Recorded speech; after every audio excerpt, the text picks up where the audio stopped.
দক্ষমণি আমাকে বলেছিল পাটিসটা দেব সমাজের মধ্যে আমাকে অপমান করলি, অভিসম্পদ করলাম।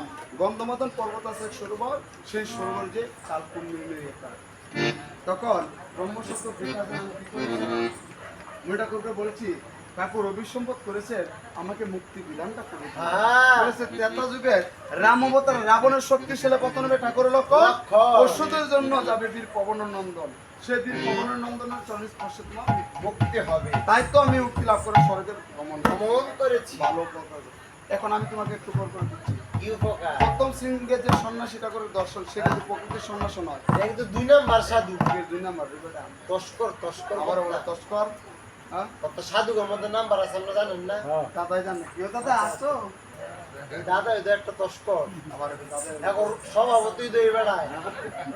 আমি বেড়া জীবন বইলে জানতো না, জানবো বেড়া আমরা জানবো।